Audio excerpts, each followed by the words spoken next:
Assalamualaikum warahmatullahi wabarakatuh. Kami dari kelompok 3 ingin mempresentasikan laporan proyek UAS Praktikum Basis Data kami mengenai studi kasus komputer tokoh enter komputer. Pertama-tama, perkenalkan tim kami yaitu ada saya sendiri, Devriza Putayarawan dengan NIM 2310 511 124. Selanjutnya ada saya Yusuf Darmawan dengan NIM 2310511140. Selanjutnya ada saya Novar Diksan Ramadan dengan NIM 231051115152. Selanjutnya ada saya Rizal Karim dengan NIM 2310511134. Di sini kelompok kami menggunakan studi kasus perusahaan toko enter komputer untuk membangun database kami. Dari perusahaan tersebut, kami telah cara transaksi, cara pengiriman ke pelanggan, dan cara penyediaan stok dengan menggunakan sintak-sintak yang ada pada pertemuan 7 praktikum basis data, yaitu primary key, foreign key, dan SQL join. Berikut ini tabel-tabel yang kami buat terkait studi kasus yang kami tentukan, yaitu mengenai toko enter komputer. Yang pertama ada tabel karyawan yang berisikan ID karyawan, nama, umur, dan jabatan. Kemudian ada tabel pelanggan yang berisikan ID pelanggan, nama, alamat, dan telepon. Selanjutnya ada tabel produk yang berisikan ID produk, nama produk, jenis produk, brand, stok, dan harga.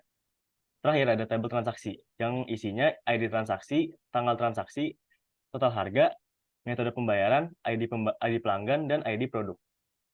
Pertama-tama, saya akan menjelaskan mengenai primary key.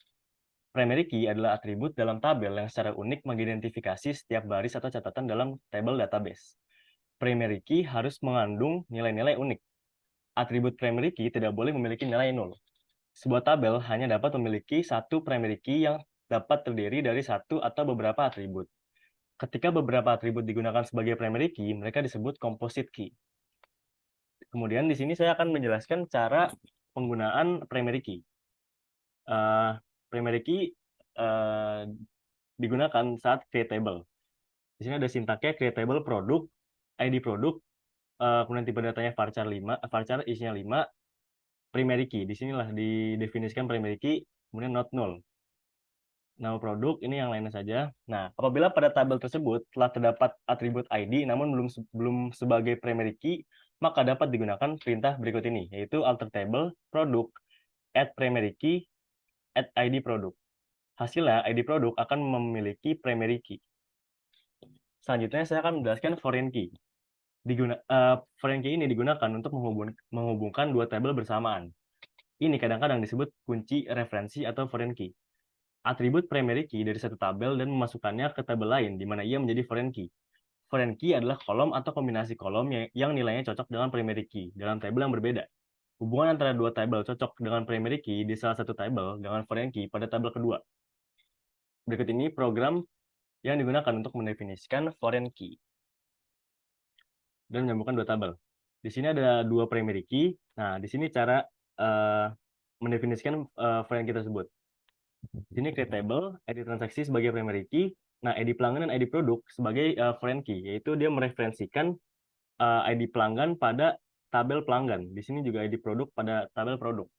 Nah, jika tabel telah dibuat sebelumnya, namun foreign key belum didefinisikan, maka berikut ini perintahnya.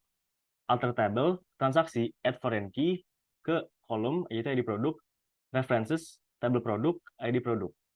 Hasilnya, ID pelanggan dan ID produk akan memiliki key mul atau key foreign key di dalamnya. Nah, kemudian saya akan menjelaskan cara menghubungkan dua tabel dengan atribut ID sebagai atribut kuncinya.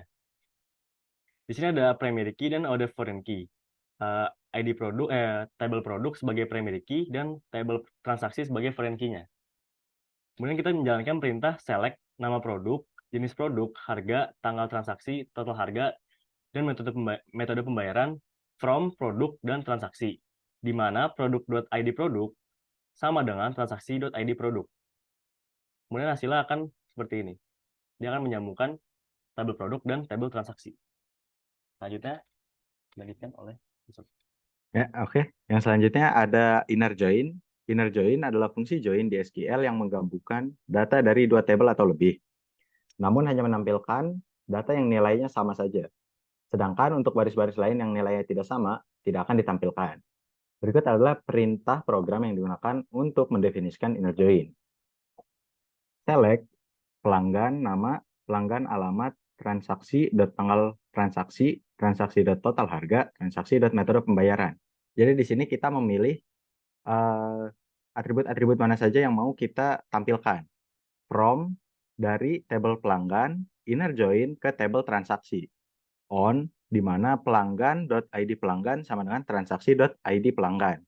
Jadi di sini yang kita lihat samanya itu di ID pelanggan. Jadi di tabel pelanggan dan tabel transaksi sama-sama punya ID pelanggan. Makanya inner join-nya akan menampilkan yang ID pelanggannya sama. Seperti yang ada di hasil berikut.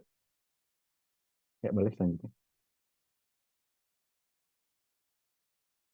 Selanjutnya left join yaitu pada fungsi left join ini juga menggabungkan data dari dua tabel atau lebih, namun data dari tabel pertama atau tabel kiri akan ditampilkan seluruhnya meskipun nilai pada tabel kedua tidak cocok. Jika tidak ada data yang cocok pada tabel kedua, maka akan ditampilkan sebagai null.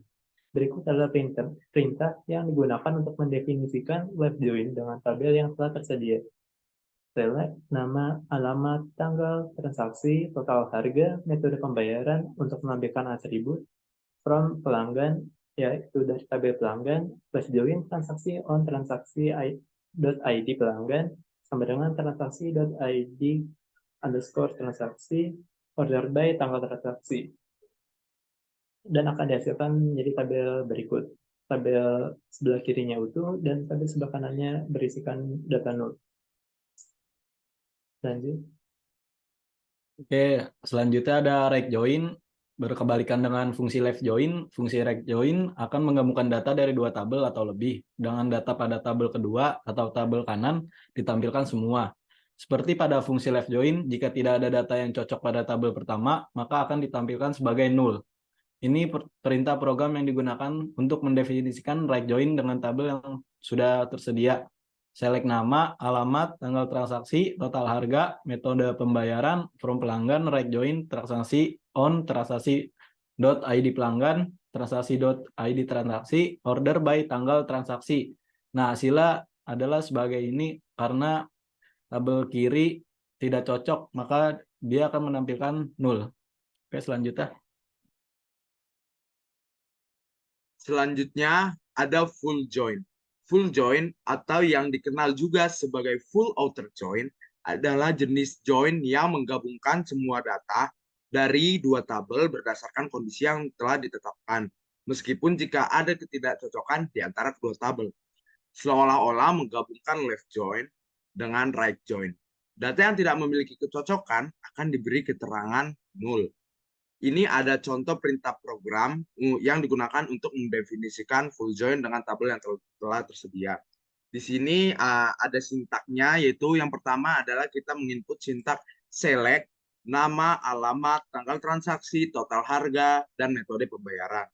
Selanjutnya dilanjutkan dengan sintak from pelanggan, dari home-nya itu sendiri atau rumahnya sendiri, yaitu home pelanggan. Lalu selanjutnya sintak right join transaksi on transaksi.id pelanggan sama dengan transaksi.id transaksi. Dilanjutkan dengan sintak union. Lalu selanjutnya ada select nama, alamat, tanggal transaksi, total harga, dan metode pembayaran. Selanjutnya from pelanggan dari rumahnya itu sendiri, dari home-nya itu sendiri. Lalu dilanjutkan left join transaksi on transaksi.id pelanggan sama dengan transaksi.id transaksi. Dan yang terakhir ditutup dengan sintak order by tanggal transaksi. Lalu di sini ada sintak union. Sintak union ini untuk apa sih? Sintak union ini adalah sebagai penggabungan antara left join dan right join itu sendiri. Lalu ditutup dengan sintak order by yang di sini mendefinisikan untuk mengurutkan tanggal-tanggal transaksi seperti itu. Lalu di sini kita bisa melihat ada outputnya. Di sini ada output dengan keterangan 0 sebelah kiri dan 0 sebelah kanan. Itu maksudnya adalah ketidakcocokan antara tabel satu dengan tabel yang lain. Jadi dia outputnya keluar keterangan 0. Sedangkan untuk output yang sudah ada keluar angka-angkanya dan keterangannya itu berarti ada kecocokan di antara kedua tabel seperti itu. Baik, sekian dari kelompok kami. Kurang lebihnya mohon dimaafkan dan jika ada pertanyaan silakan diketik di kolom komentar. Wassalamualaikum warahmatullahi wabarakatuh.